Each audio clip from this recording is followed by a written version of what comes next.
Now firmly in the upper echelons of smartphone manufacturers, Huawei is back at it again with new innovations for its flagship P series. Since its launch in Paris, the P30 and P30 Pro have been subject to very positive consumer response. And while the P doesn't officially stand for photography, Huawei has essentially used the lineup as its chance to showcase its latest camera technology, whereas the Mate series is where we typically get a new Kirin chipset and new design features. And whether it's the P or Mate series, the Pro versions typically get all the love and attention from both consumers and us, tech media. But not today! This video is not about the P30 Pro. I mean, we gotta give some love to its little brother, the P30. So design-wise, it's actually pretty similar to last year's Mate 20 non-Pro, minus the square rear camera layout. The rear cameras are vertically stacked like they were on the P20 and P20 Pro. So I guess we can say that it takes concepts from both Huawei's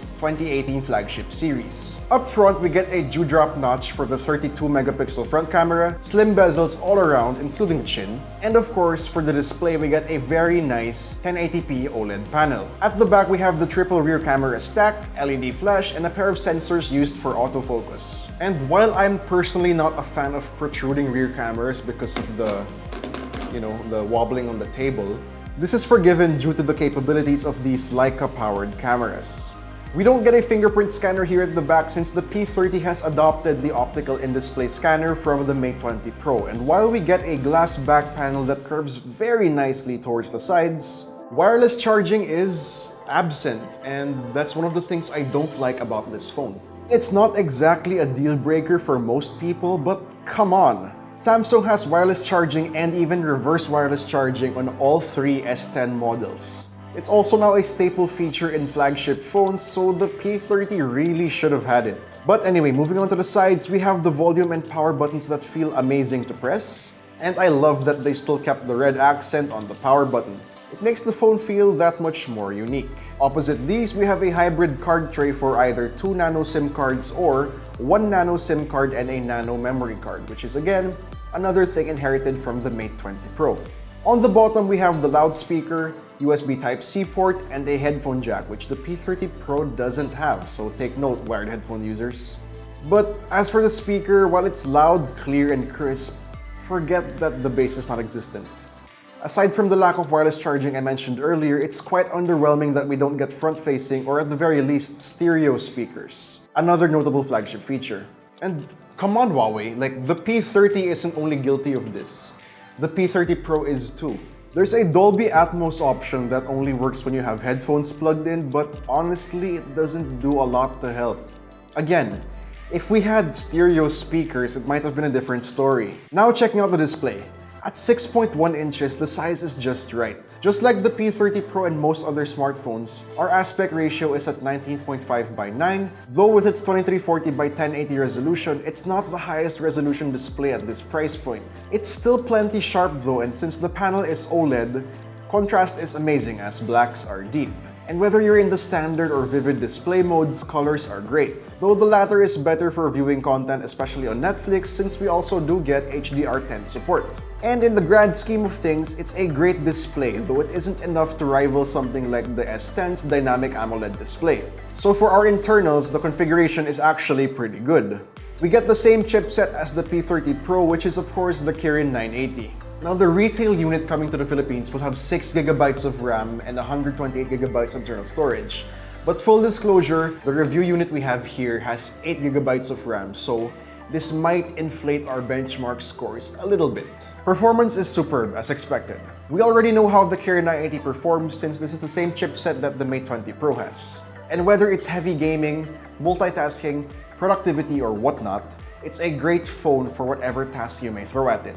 And this is backed up by an above-average 3650 mAh battery, a slight upgrade over the P20's 3400 mAh battery. It doesn't last as long as the P30 Pro, but we can still get a lot of mileage out of it. It's around what you'd expect from a 2018 or 2019 flagship. Only need to really plug it into the charger at the end of the day, which, even if you need to go for a charge in the middle of the day, we get Huawei Supercharge if you use the included charger, and it's great. From 20% to 100%, it only takes 1 hour. So yeah, we don't get wireless charging, but we have that. Alright, so before we move on, for software we have Android Pie skinned with EMUI 9.1, which personally I'm not that big of a fan, but we still do get the latest version of Android out of the box. There isn't that much bloatware, and the UI definitely looks a lot better compared to versions of previous years. But let's see what this thing is really capable of. Let's check out the cameras. At the back, we have triple Leica cameras, 48 megapixel main shooter, 16 megapixel ultra-wide shooter, and an 8 megapixel telephoto shooter. What we're missing here compared to the P30 Pro is the time of flight camera and of course the periscopic telephoto system. Up front, our selfie camera is 32 megapixels. Since this is a Huawei flagship device, the camera app is probably the most expansive stock camera app you can get. There's just so many useful features, so we're gonna stick to overall quality for this review.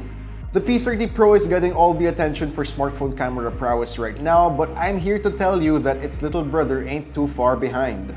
Overall quality is impressive for all three rear cameras as well as the front camera. Whether we're in great lighting or low light, shots are very sharp and we get a lot of qualities associated with Huawei's post-processing. Shots are very vivid and contrasty, and since warmer tones are a lot more prominent, taking portraits of people is great. But at the same time, if you're more used to neutral, more faithful photos, like maybe if you're coming from an iPhone or a Pixel, then you might be put off by Huawei's post-processing.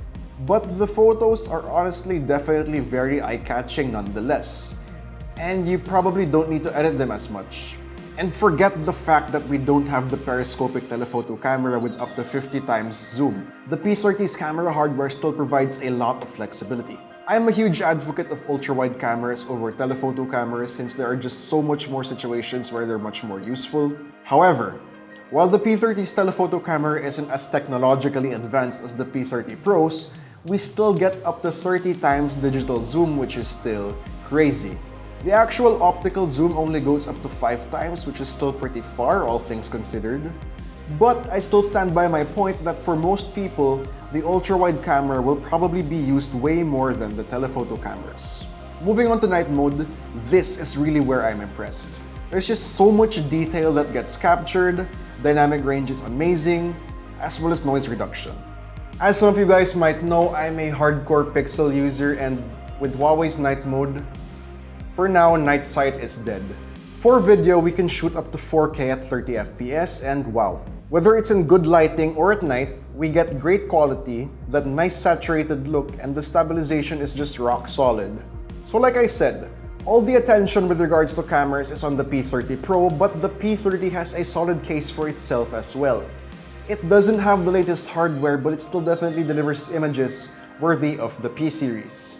Now when we take a step back and take a look at this phone as a whole, it's an underdog of sorts.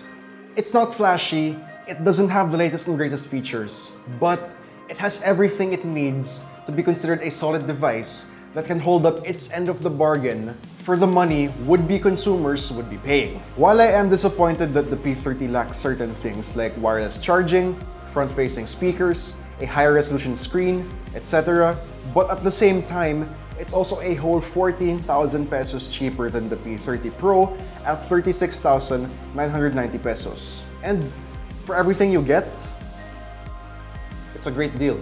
I'm gonna pass the question off to you guys now. What do you think about the Huawei P30? Let me know in the comments down below. And if you enjoyed this video, please do drop a like, subscribe to our channel for more content, hit that bell icon so you don't miss any future uploads, and be sure to visit YugaTech.com for the latest tech news and reviews. This has been Joey, this has been the Huawei P30, and I'll see you in the next one.